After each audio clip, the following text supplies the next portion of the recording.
O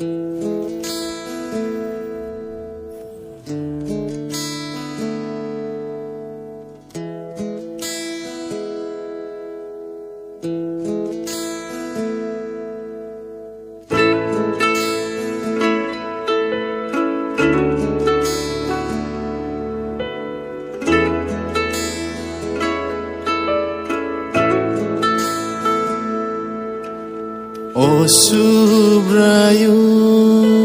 nino ano janaya no sawino mano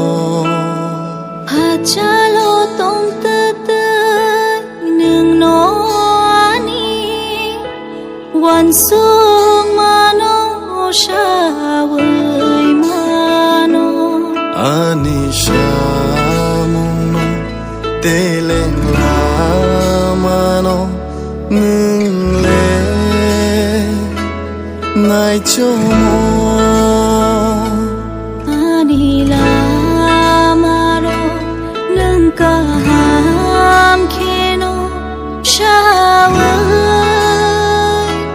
mano o kai to o subra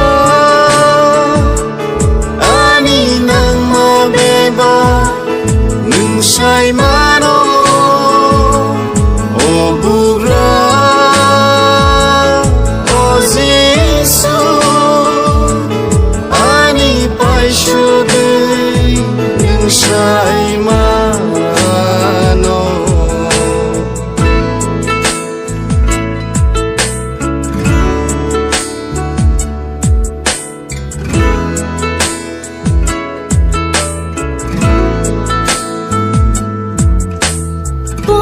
hui giang nai hai cơ khai rây thang giang nai no horia boro hui giang nai hai cơ khai rây thang giang nai no horia nâng nín phô la bài khê Chapung ho pung nai klaya ano nai chomo ani saka birkitin klaya ni tong no nung le nai chomo o kai to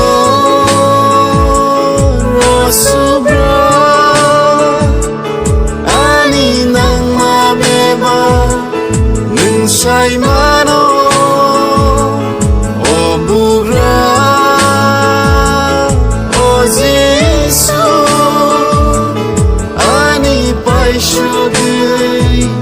Sai mano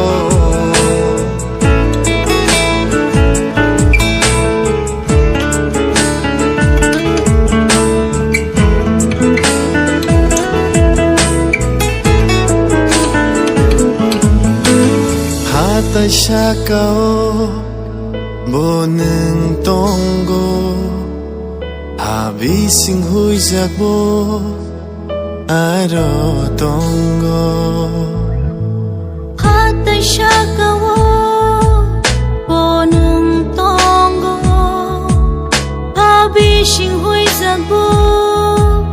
Aro tongo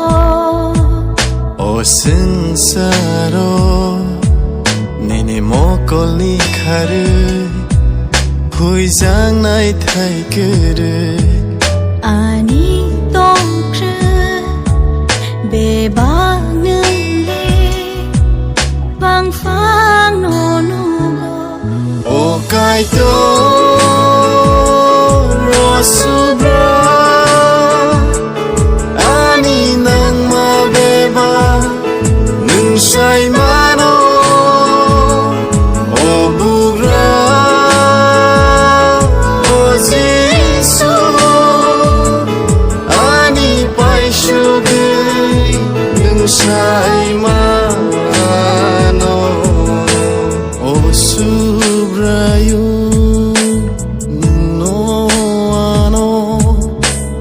Jana iya no sawino